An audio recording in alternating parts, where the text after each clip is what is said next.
आज हम लोग फिर से स्टार्ट कर रहे हैं क्लास 8 का साइंस विज्ञान, जो कि टोटल क्वेश्चन कितना है 50। Total question 50। इसमें हम लोग साइंस चैप्टर का स्टार्ट करने वाले हैं। ऑब्जेक्टिव जो बोर्ड एग्जाम में आने वाला है जेक का, उसको हम लोग आज स्टार्ट करेंगे। देखते हैं क्वेश्चन, ये बहुत इंपॉर्टेंट है। ये लगभग क्वेश्चन यहीं से आता है। जो बोर्ड एग्जाम होगा यहीं से आएगा। 50 क्वेश्चन है, इसको ध्यान दो। सबसे पहला क्वेश्चन है, कोशिकाओं का वह समूह जिसकी रचना उद्गम तथा कार्य समान हो उसे क्या कहते हैं? कोशिका, झिल्ली, केंद्रक, उत्तक या जीवदर? क्या कहेंगे? उत्तक। क्या कहेंगे? उत्तक। ठीक है। अगला क्वेश्चन सेकंड नंबर, एक कोशिका जीव कौन सा है? मक्खी, केचुआ, अमीबा या तितली? अमीबा। क्या होगा? अमीबा। अमीबा। नेक्स्ट क्वेश्चन है 3 नंबर, सजीव के शरीर की संरचनात्मक एवं क्रियात्मक इकाई क्या है? कोशिका। कोशिका, कोशिका भित्ति, उत्तक या कोशिका झिल्ली? कोशिका। क्या होगा? कोशिका। निम्न में से अधातु कौन सी है? सल्फर, कार्बन, ऑक्सीजन या इनमें सभी? इनमें सभी। सल्फर भी है, कार्बन भी है, ऑक्सीजन भी है। इसमें क्या हो जाएगा ऑप्शन? इनमें सभी। अगला क्वेश्चन है, निम्न में धातुओं का उपयोग कहाँ किया जाता है? पटाखों में, उर्वरक में, खाना बनाने में या इनमें सभी? इनमें सभी। तो धातुओं का उपयोग हम पटाखों में भी करते हैं, उर्वरक में भी करते हैं, खाना बनाने के बर्तन में भी करते हैं। इसमें ऑप्शन क्या हो जाएगा? इनमें सभी। नेक्स्ट क्वेश्चन हम लोग देखते हैं। 5 नंबर तक हो गया है। छठा नंबर क्वेश्चन देखते हैं। छठा नंबर क्वेश्चन क्या पूछा है? कौन सी एकमात्र अधातु है जो विद्युत की सुचालक है? ग्रेफाइट। कार्बन, फास्फोरस, ग्रेफाइट या सल्फर? कौन सा है? ग्रेफाइट। ग्रेफाइट किसे कहते हैं? अब विद्युत का सुचालक किसे कहते हैं? विद्युत प्रवाहित होती है, उसे विद्युत क्या कहते हैं? सुचालक। इसका ऑप्शन हो जाएगा ग्रेफाइट। सूक्ष्म जीव की वृद्धि को रोकने के लिए किसका उपयोग किया जाता है? नमक का, खाद्य तेल का, चीनी का या इनमें सभी? नमक का भी किया जाता है, खाद्य तेल का भी किया जाता है, चीनी का भी किया जाता है। इसका ऑप्शन क्या हो जाएगा? इनमें सभी। लेग्यूम पौधों की जड़ों में कौन सा जीवाणु उपस्थित होता है? Rhizobium, penicillium, rhizopus, spirogyra? क्या होगा इसमें? राइजोबियम। अगला क्वेश्चन हम लोग देखते हैं। 8 नंबर हो गया। 9 नंबर, भिंडी की पीप किस सूक्ष्मजीव से होता है? जीवाणु, कवक, शैवाल या विषाणु? विषाणु। किससे होता है? विषाणु। विषाणु। 3 नंबर हो जाएगा। विद्युत द्वारा किसी पदार्थ को, किसी अवांछित धातु को निक्षेपित करने की प्रक्रिया को क्या कहते हैं? विद्युत लेपन। किसी अवांछित वस्तु को, अवांछित जो धातु है उसको निक्षेपित करने के लिए, उसको चमक लाने के लिए किसका उपयोग करते हैं? विद्युत लेपन। कौन सा घोल विद्युत का कुचालक होता है? विद्युत का कुचालक जिससे विद्युत प्रवाह नहीं करता है। तो ये नींबू का रस होगा या नल का पानी, सिरका या अशुद्ध जल? अशुद्ध जल। अशुद्ध का मतलब पूरी तरह से जो शुद्ध जल होता है उसको हम क्या बोलते हैं? अशुद्ध जल। अगला क्वेश्चन है, विद्युत अपघटन का क्या उपयोग है? विद्युतों, धातुओं के निष्कर्षण में, धातुओं के शुद्धिकरण में, इलेक्ट्रोप्लेटिंग में या सभी में? सभी में। सभी में। अगला क्वेश्चन है, निम्न में कौन जीवों के जनन की अलैंगिक विधि है? निषेचन, कयांतरण, मुकुलन या गर्भधारण? निषेचन। निषेचन। अगला क्वेश्चन है, बाह्य निषेचन किसमें होता है? मछली में, स्टारफिश में, मेढक में या सभी में? सभी में। मछली में भी होता है, स्टारफिश में भी होता है, मेढक में भी होता है, इसलिए ऑप्शन क्या हो जाएगा? सभी में। सभी में। अगला क्वेश्चन हम लोग देखते हैं। 14 नंबर का क्वेश्चन हो गया। 15 नंबर क्वेश्चन है, निषेचन की परिणाम स्वरूप क्या बनता है? भ्रूण, युग्मनज, गर्भ या क्लोन? युग्मनज। क्या बनता है? संपर्क के कारण कौन सा बल लगता है? पेशीय बल, चुंबकीय बल, घर्षण बल या गुरुत्व बल? घर्षण बल। कौन सा बल लगता है? घर्षण बल। एकांक क्षेत्रफल पर कार्यरत बल को क्या कहते हैं? दाब। एकांक क्षेत्रफल पर कार्यरत बल को क्या कहते हैं? दाब। निम्नलिखित बलों में कौन सा संपर्कित बल है? पेशीय बल, चुंबकीय बल, स्थिर वैद्युत बल या गुरुत्व बल? पेशीय बल। संपर्कित मतलब उसका संपर्क में आके जो बल लगता है तो कौन सा बल हो जाएगा? पेशीय बल। सूर्य नाभिकीय अभिक्रियाओं द्वारा क्या उत्पन्न करता है? क्या उत्पन्न करता है? ऊष्मा, प्रकाश, दोनों या कोई नहीं? दोनों। सूर्य जो होता है वो क्या ऊष्मा भी करता है और प्रकाश भी करता है, तो इससे तो ऑप्शन क्या हो जाएगा? दोनों। कौन जीवाश्म ईंधन नहीं है? 20 नंबर क्वेश्चन है, कौन जीवाश्म ईंधन नहीं है? कोयला, लकड़ी, प्राकृतिक गैस या पेट्रोल? प्राकृतिक गैस। कौन जीवाश्म ईंधन नहीं है? प्राकृतिक गैस। गैस। अगला क्वेश्चन हम लोग जाते हैं 21 नंबर। किसी पदार्थ के दहन के लिए कौन क्या आवश्यक है?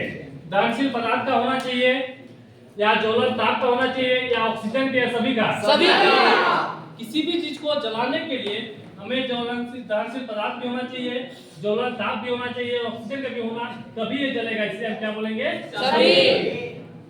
जीवन काल की वह अवधि जब शरीर में ऐसे परिवर्तन होते हैं जिसके परिणाम स्वरूप जनन परिपक्वता आती है। कौन सा? बाल्यावस्था, युवावस्था, किशोरावस्था या वृद्धावस्था? किशोरावस्था। क्या होगा? किशोरावस्था। क्रोध, चिंता एवं उत्तेजना की अवस्था में कौन सा हार्मोन उत्तरदायी है? थायरोक्सिन, एड्रेनालिन, टेस्टोस्टेरोन या एस्ट्रोजन? क्या हो जाएगा? एस्ट्रोजन। अगला क्वेश्चन है, बच्चों के लिंग निर्धारित के लिए कौन उत्तरदायी होता है? पिता। उत्तरदायी होता है पिता। अगला क्वेश्चन हम जाते हैं 24 हो गया है। 25 नंबर क्वेश्चन, यदि आपतन कोण का मान 30 डिग्री है तो परावर्तन कोण का मान कितना होगा? 30 डिग्री। 30 डिग्री। ये बताया गया था क्लास में, इस तरह से रहता है। आपतन कोण का मान 30 डिग्री है तो परावर्तन कोण का मान कितना हो जाएगा? 30 डिग्री। ठीक है, ये दर्पण से टकरा कर वापस आती है, ये जितना से टकराएगी उतना ही वापस आती है, तो 30 डिग्री का है सी नंबर। समतल दर्पण से बना प्रतिबिंब कैसा होता है? आभासी, वास्तविक, धुंधला या कोई नहीं? आभासी। समतल दर्पण से बना प्रतिबिंब हमेशा सीधा और कैसा बनता है? आभासी। वो यंत्र जो दृष्टि रेखा पर नहीं रहने वाले वस्तुओं को भी हम देख सकते हैं। जो मेरे आंख से नहीं दिखता उसको भी हम देख सकते हैं। किससे देखते हैं? टेलीस्कोप से। उसको हम किससे देखते हैं? टेलीस्कोप। काटी गई फसल से बीजों या दानों को अलग करने को क्या कहते हैं? निराई करते हैं, ओसाई करते हैं, कटाई करते हैं, थ्रेसिंग करते हैं? क्या करते हैं? थ्रेसिंग। अनाज के भंडार के लिए अनाज में नमी की मात्रा क्या होनी चाहिए? 14 से कम। कितना होना चाहिए? 14 से कम। सबसे कम। किस जीव को किसानों का मित्र कहा जाता है? किसको कहा जाता है? केचुआ। केचुआ क्या करता है? खेत को अच्छा करता है, उपजाऊ बना देता है। ठीक है, 30 नंबर तक हो गया। अब जाते हैं 31 नंबर। सूर्य की सबसे ऊपरी सतह का तापमान कितना होता है? 6000 डिग्री सेल्सियस। 6000 degree Celsius. निम्न में से कौन प्राकृतिक उपग्रह है? चंद्रमा। ये है प्राकृतिक उपग्रह चंद्रमा। और अपना जो ये कृत्रिम है वो कौन है? आर्यभट्ट। समझ में आ गया? Yes sir. किस ग्रह का द्रव्यमान सबसे अधिक होता है? बृहस्पति। अधिक है, किसका अधिक है? बृहस्पति। सबसे बड़ा बृहस्पति है। घर्षण हमेशा क्या होता है? आरोपित बल का विरोध करती है। घर्षण हमेशा हानिकारक है, ये नहीं लाभदायक है, नहीं हमेशा लाभदायक नहीं बोल सकते हैं। आरोपित बल की दिशा की ओर कार्य करता नहीं, दिशा की ओर कार्य नहीं करता है। ये क्या करता है? रोकने का कार्य करता है। घर्षण बल क्या करता है? इससे बूट का जूता पहन के क्या करते हैं? फुटबॉल खेलते हैं, तो हमें रोकने का उसमें काम करता है। एक जगह पे अच्छे जगह जिस जगह रुकना है उस जगह हम खड़ा रह सकते हैं। इसलिए आरोपित बल की दिशा क्या करती है? विरोध कार्य करती है। ठीक है, घर्षण निर्भर करता है किस पे? पृष्ठ के प्रकृति पर, वस्तु के भार पर, दोनों पर या किसी पर नहीं? दोनों पर। उसके प्रकृति पर भी निर्भर करेगी और भार पर भी निर्भर करेगी, इसलिए हम क्या बोलेंगे? दोनों पर। घर्षण बढ़ाने का तरीका निम्न में कौन है? स्नेहक द्वारा। स्नेहक का मतलब होता है कि तेल लगा के, तेल ग्रीस लगा के, बाल बेलिंग द्वारा, या सतह को रुका करके, या कोई नहीं, क्या सतह को रुका करके, या हम यदि स्नेहक लगाते हैं तो घर्षण को इसमें हम क्या कर देते हैं? बढ़ा देंगे तो ये फिसलेगा, ठीक है? बॉल बेलिंग करेंगे ये फिसलेगा, लेकिन सतह को हम उठा करके क्या करते हैं? अधिक करते हैं, निम्न करेंगे, कम हो जाएगा, ठीक है? तो हम उस जगह पे रुक सकते हैं, ठीक है? अगला क्वेश्चन हम लोग जाते हैं 37 नंबर। 37 नंबर है, इनमें से कौन संश्लेषित रेशा है? कौन सा है? नायलॉन। कौन सा है? नायलॉन। नायलॉन। निम्न में कौन और आर में नहीं है? रिड्यूस है, रीयूज है, रिसाइकल है, कौन नहीं है? रिमूव। इसमें ऑप्शन क्या हो जाएगा? रिमूव, ठीक है? Yes sir. अगला क्वेश्चन है, इनमें से कौन पिघल जाती है परंतु जलती नहीं है? नायलॉन। क्या होगा? नायलॉन। नायलॉन। ये पिघल जाएगा लेकिन आवृत्ति का मात्रा क्या है? हर्ट्ज। हर्ट्ज। क्या है? हर्ट्ज। एक कंपन में लगे समय को क्या कहते हैं? एक कंपन में कितना समय लगता है? एक चीज को इस तरह थाली है, उसको हम टन से मानेंगे।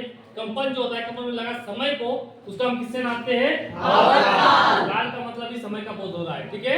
आवर्तकाल, इसका मतलब क्या हो जाएगा? सेकंड। इसका मतलब होता है सेकंड। ध्वनि संचारित हो सकती है किससे? केवल ठोस में, केवल द्रव में, केवल वायु या गैस में, या ठोस तरल गैस, तीनों में? तीनों में, ठीक है? अब जाते हैं हम लोग 43 नंबर। 43 क्या पूछा है? किसी आवेशित वस्तु से आवेश को पृथ्वी में हस्तांतरित करने की प्रक्रिया को क्या कहते हैं?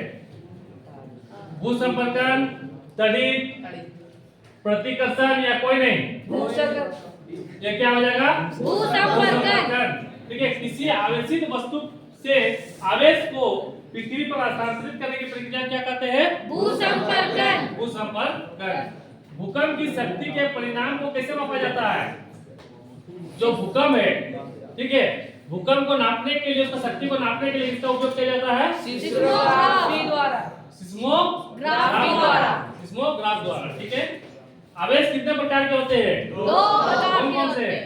होते और ऋणात्मक और धनात्मक। वायुमंडल में निलंबित सूक्ष्म ठोस या तरल कण के बादल को क्या कहते हैं? एरोसोल। क्या कहते हैं? एरोसोल। 2 नंबर। वायुमंडल में ऑक्सीजन गैस कितना प्रतिशत है? 21%। ऑक्सीजन कितना है? 21%। 1%, 21%। वनोन्मूलन का अस्थायी हल क्या है? वनोन्मूलन जो वन है, उसको हम आगे बढ़ाने के लिए उसका हल क्या है, उसका उपाय क्या है? क्या कर सकते हैं हम लोग? फिर से हम पेड़ पौधों को रोप के पुनः वन रोपाएं, ठीक है? अगला क्वेश्चन है, काला सोना किसे कहा जाता है? काला सोना किसे कहा जाता है? कौन सा प्राकृतिक संसाधन नहीं है?